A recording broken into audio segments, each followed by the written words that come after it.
Эфирде кинобизнестің кезекті саны. Алдағы 25 минутта біз әдеттегідей киноиндустрияның негізгі жаңалықтарымен таныстырып, әйгілі Ангелы Чарли командасының үлкен экрандарға қайта оралуымен екінші дүниежүзілік соғыс кезінде Тынық мұхитында болған теңіз шайқасының Мидуэй атауымен экранизацияланған тарихи драмасы сынды аптаның басты премьералары туралы айтатын боламыз. Түсірілім алаңда Алмас Тоғай бүгінгі бағдарламада.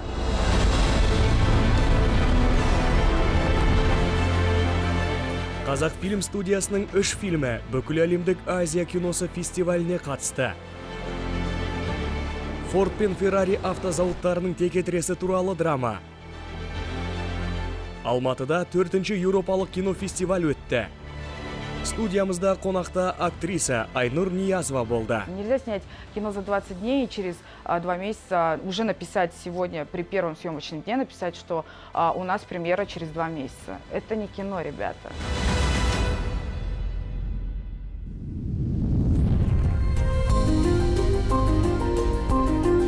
Қазақфильм киностудиясында таспаланған 3 бірдей отандық картина Asian World Film Festival халықаралық байқауына қатысты. Бұл азиялық фильмдер бәйгесі Лос-Анджелес қаласында өтті. Фестиваль аясында Рүстем Әбдіраштың қазақ хандығы Алтын тақ, Фархат Шәріповтың Тренинг личностного роста және Ермек Тұрсыновтың Шырақшы картинасы бақ сынады. Еске салсақ, қазақ хандығы Алтын тақ картинасы Оскар сыйлығына ұсынылған еді. Азия елдерінің халықаралық кино бәйгесі азиялық үздік фильмдерді батысқа насихаттайды. Шараның басты мақсаты Америка мен Азия киноиндустриясы арасындағы байланысты нығайту. Барлық картиналар кинематографиялық өнер және ғылым академиясында көрсетілу мүмкіндігін еншілейді.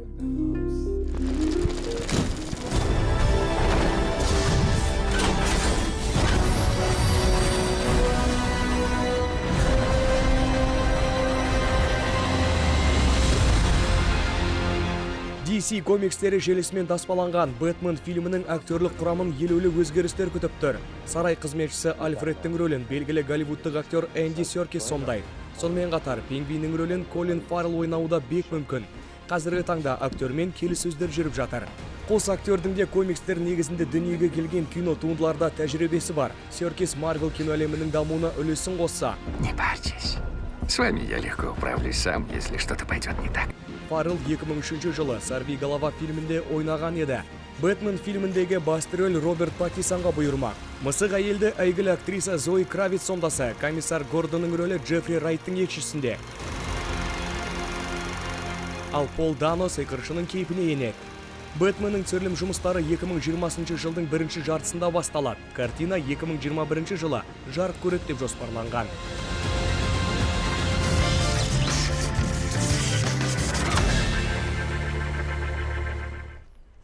Сколько мы знакомы, Кен? Я хоть раз нарушал обещание? Ты сядешь за руль в гонке Лиман. Если закроешь рот и не будешь вмешиваться. Ладно. Логан және Поезд на Юму фильмдерінің қойшысы Джеймс Мэнголд Fox студиясына арнап Форд пен Феррари алып автоконцерндерінің текетіресі туралы биографиялық картина таспалады. Мистер Форд, Феррари просил передать вам, сэр. Что он сказал?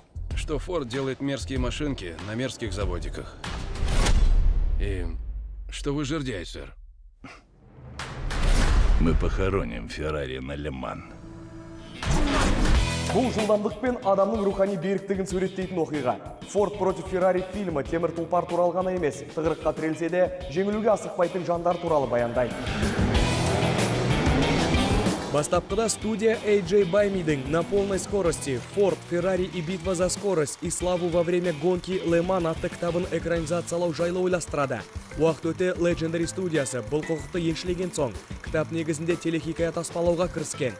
Бұл жоба Баймидің кітабына толық негізделмеген соң, режиссер Мэнголд өзге де сценаристермен бірлесе, шынай оқиғаға қатысты өзіндік қолтаңбасын қалдырған. Вот, смотри. Там идеальная трасса. Видишь? Да, я вижу. А большинство нет.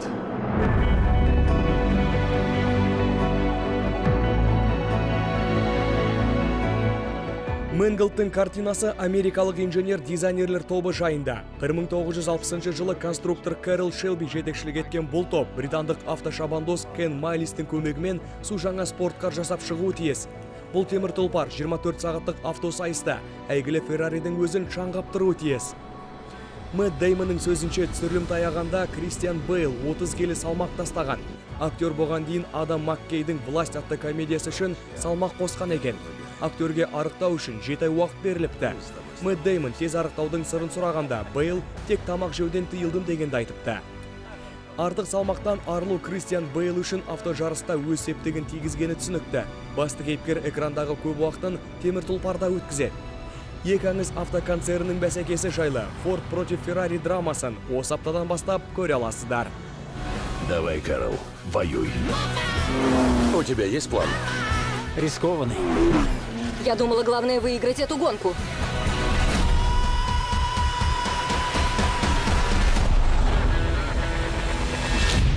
Добро пожаловать в агентство Таунса. Я руковожу тайной организацией исключительных женщин. Вы все вроде как шпионки. Для нас нет правил. Мы работаем тайно, вместе. Режиссер Мак Джидің «Ангелы Чарли» боевигі 2000 жылы жарық көрген болатын. Әлемдік прокаттан $264 миллион жинаған картинада басты рөлдерді Кэмерон Диас, Дрю Берримор және Люси Лью сомдады. Енді режиссер Элизабет Бэнкс 1970 жылдардың белгілі телехикаясы негізінде таспаланған лентаның жаңа нұсқасын ұсынып отыр. Ұзақ жылдар бойы Элизабет Бэнкс комедиялық фильмдердің кейіпкер ретінде жатталып қалған еді. Тек 2012 жылы ол табысты шыққан «Идеальный голос» фильміне продюсерлік етті. Кейін «Ангелы Чарли» атты заманауи тыңшы қыздар жайлы картинаны қайтадан жаңғыртатын режиссер атанды. Бикеш тек режиссерлік таққа ел кетіп қана қоймай, Бослидің рөлінде сомдайды. Хочешь стать ангелом? Я готова. Давай мои крылья. Пошла! А ты куда собралась? Тебе предстоит посадить эту птичку. Что? До встречи!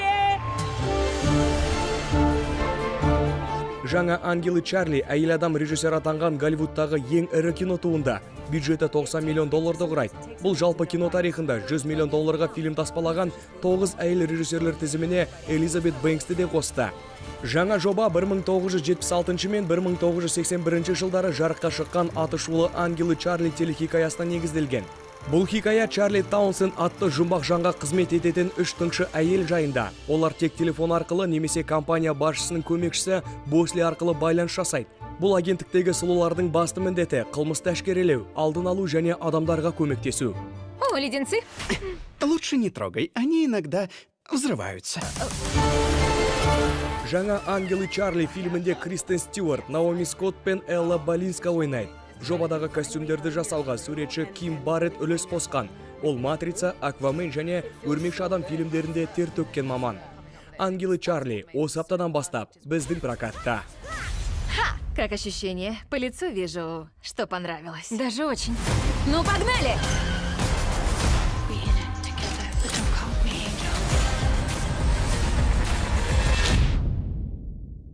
Режиссер Роланд Эммерих «День независимости», «Годзилла» және 2012 атты ауқымды жобалардың қоюшысы ретінде белгілі. Осы аптада киногердің алдыңғыларынан бюджетінің қомақтылығы мен сюжетінің қызықтылығы жағынан еш кем түспейтін 1942 жылдың маусым айында Мидуэй архипелагында болған тарихи шайқас туралы боевигі айналымға шығады. Ну и какова их цель? Мы полагаем Мидуэй.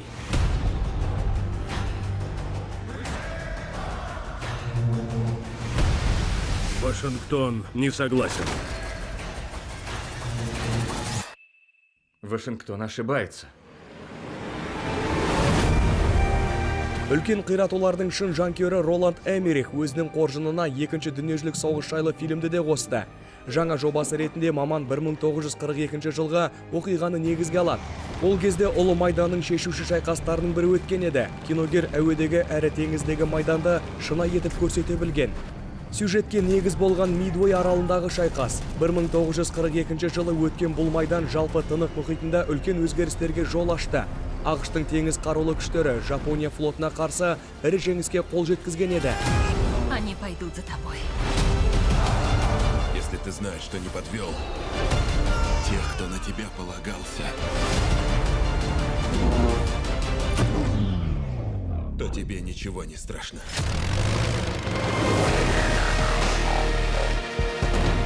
Актер Люк Эванс фильмде Уэйт дейтін атпен танылған ұшқыш контр-адмирал Кларенс Макласкидің рөлін сомдайды.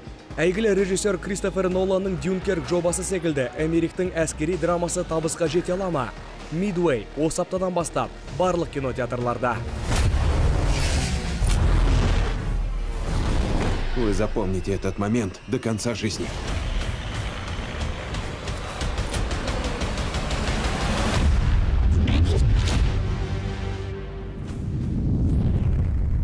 Өткен аптада Алматыда Еуропалық кино фестивалі өтті. Биылғы жылғы бағдарламаға Еуроодаққа кіретін 16 мемлекетте таспаланған 16 картина енді. Ұсынылған туындылардың барлығы халықаралық деңгейдегі кино марапаттарға ие. Фестиваль аясында қазақстандық кино өнері өкілдеріне арналған эксклюзивті шеберлік сағаттары мен Ренерс Вимба және Кэролин Тирион тәрізді белгілі режиссерлермен кездесулер ұйымдастырылды. Кинобизнес бағдарламасының түсірілім тобы Еуропалық кино фестивалінің салтанатты ашылу рәсіміне қатысқан болатын.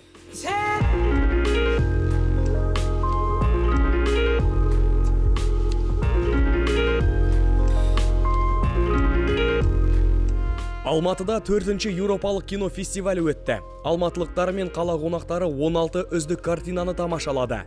Әр туынды өз өңірінде кино жүлдеге ие болған фильмдер. Ашылу салтанатына арнайы меймандар Қазақстандағы Еуроодақтың елшісі Свен Олаф Карлсон және Ренерс Вимба мен Кэролин Тирион тәрізді белгілі режиссерлер шақыртылған.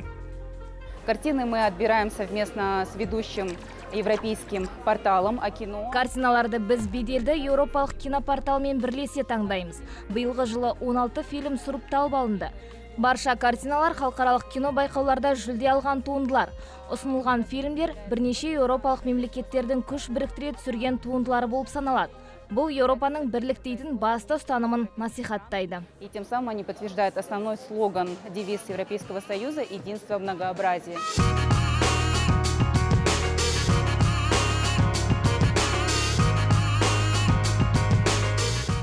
Кинофестиваль латвиялық режиссер Ренерс Вимбаның «Я здесь» атты туындысымен ашылды. Кинолента Берлинде үздік көркем фильм ретінде «Хрустальды аю» жүлдесін еншілеген еді. Латвияның өзінде киносыншылар сценаристің, режиссер мен жас актрисаның жұмысына оң бағасын берген. Бұл хикая есею барысында түрлі қиындықтар мен сынақтарға тап болып, алғаш махаббаттың дәмін тататын бой жеткен жайында. Of course, you can divide and say that this film is for theaters and this film is for purely for... Әрине, фильмдерді прокатқа және фестивальдерге арнап түсірген деп екіге бөлуге болады. Мен өз жұмысымда осы екі істің басын қосқым келді. Режиссер ретіндегі менің жұмысым фильмді әмбебап, сапалы әрі тартымды етіп таспалау еді.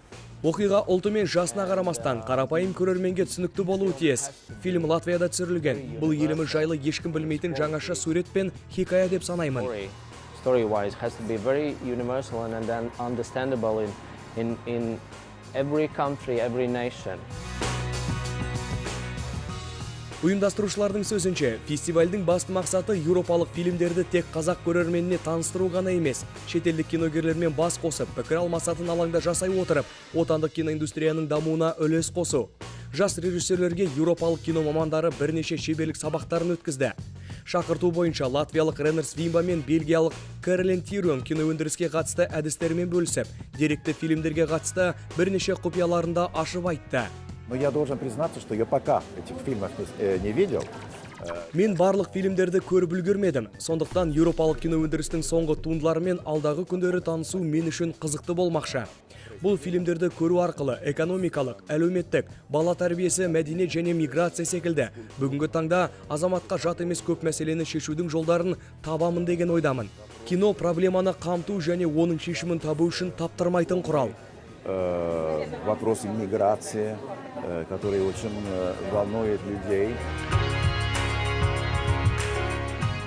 Ұсынылған картиналар түпнұсқа тілде және орыс тіліндегі субтитрлармен жүреді. Келесі жылы Алматыда 5-ші еуропалық фильмдер фестивалін өткізу жоспарланған. Бұл жолы да қазақстандық кино мамандар мен көрерменді түрлі қызықтар күтіп тұр. Кинобизнес бағдарламасы отандық және әлемдік кино жұлдыздарымен сұхбат құруды жалғастырады. Бағдарламамыздың бүгінгі санында біз әнші және актриса Айнұр Ниязовамен тілдесеміз. Айнұрдың кино мансабы Ақан Сатаевтың «Ликвидатор» боевигінде шағын рөлді ойнаудан басталды. Ал бүгінгі таңда ол Қазақстанда ғана емес, ТМД елдеріне де белгілі актрисаға айналды. Олай болса әңгімені әріптесім Бекболат Уәлиев жалғастырсын. Кинобизнес бағдарламасының бүгінгі қонағы актриса Айнұр Ниязова. Қайырлы кеш. Сәлем. Студиямызға келгеніңізге рахмет. Шақырғаныңызға рахмет. Қал жағдайыңыз қалай? Немен шұғылданып жүрсіз? Қазір мен кино және музыкамен қатар айналысып жүрмін. Музыкой параллельно. Если говорить о направлении... Кино жағын тілге тиек етсек, сіз Нияз Әбдіғапардың су жаңа «Туч» атты экшн жобасына қатыстыңыз. Иә. Бұл қандай рөл еді? Түсірілім алаңында қандай да бір трюктерді орындадыңыз ба? на съемочной площадке. Нет, трюки мне не приходилось какие-то выполнять, потому что я была введена в Жоқ, ешқандай трюктер болмады. Сценарий бойынша мен бас кейіпкердің сүйіктісін сомдадым. Осы текте сценарийлерді бізде жазуға өте құштар, өкінішке орай. Жеке қызға қатысты бір оқиға жазылмайды. Ол тек қосымша ретінде жүреді. Жеке әйел адамға сценарий жазбайды. Осы тұста мен Нариман Төребаевқа қатты разымын. Онымен жұмыс дегенде хикая тек қызға арналған. Жігіттің образы қосымша ретінде жүреді. Сценарий авторларының көпшілігі ер азаматтар болғандықтан, ерлер тақырыбы өзекті болып тұрған секілді. Сценаристы в основном мужчины, и как-то вот больше мужские истории, они, видимо, как-то больше имеют какую-то актуальность, я не знаю. Айнур, как думаете, сейчас... Әйел персонаждарына қатысты тақырыпты тамаша қозғадыңыз. Заманауи қазақстандық киноға қандай әйел кейіпкерлер жетіспейді деп ойлайсыз? Современному кино в Казахстане. Ну, даже если взять какую-то коммерческую историю... Тіпті қалыпты коммерциялық оқиғаны алатын болсақ та, Тарантино түсіруді ұнататын барлық қарсыласын қырып жоятын әйел жайлы кино жетіспейді. Әйел кейіпкердің батыр қыз кейпінде әлемді құтқару секілді хикаялар тіпті жоқ. Осы тектес оқиғалар маған қызықты. Мықты әйелдер жайлы ешкім жазбайды. Никто не пишет. Ну, про сильных женщин, в общем-то. Про сильных женщин. Да. В одном из интервью вы говорили, что хотели... Бір сұхбатыңызда сіз қажет болса ер адамның рөлін сомдаймын деген едіңіз. Нұртас Адамбайға әйелдің рөлін сомдау қаншалықты қиын деп ойлайсыз? Женщин, когда он перевоплощается на экране. Но он просто нашел правильно, мне кажется, какой-то персонаж такой. Ол өзіне тән кейіпкерін дәл тапты. Ол комедия жанры болғандықтан сюжеті де қызықты деп санаймын. Бұл «Девушка из Дании» туындысы сияқты классикалық картина болмаса да, өзіндік сарыны мен сыни астары бар жоба. А здесь как-то все это комично, как-то все это, как сказать, карикатурно. Я, бұл комедия. Әрине, бұл комедиялық туынды. Айнур, вы из творческой семьи? Айнур, сіз шығармашылық жанұядансыз. Актриса боламын деп бала жастан шешкендіктен сіз арнайы Астанаға қоныс аудардыңыз. Университетке түсіп, Қуанышбаев атындағы театрда тәжірибеден өттіңіз. Театр сахнасы сізді үлкен кинодағы әйелдің рөліне қаншалықты даярлай алды? Все случилось тогда, когда меня уволили из театра, когда мы закончили, значит, этот шабыт. Барлығы мені театрдан қуып жіберген сәттен басталды. Шабытты бітірген соң мен диплом алып, балалар мен жасөспірімдер театрына бардым. Қуыршақтар театрында өзімді керексіз персонаж ретінде сезініп жүрдім. Осыншама оқып келіп, ешкім елемейтін кейіпкерге айналып шыға келесің. Бұрышта гүл ұстап тұратын едім. Сол сәтте ішімде төңкеріс басталды. Өзімнің мамандығыммен қоштастым десем де болады. 4 жылымды қоқысқа тастап, Алматыға кете бардым. Ол жақта ән салып, тәуір ақша тауып жүрдім. Кейін киноиндустрия дамый бастады. Сол сәтте киноға бет бұру керектігін түсіндім. Киноиндустрия развиваться.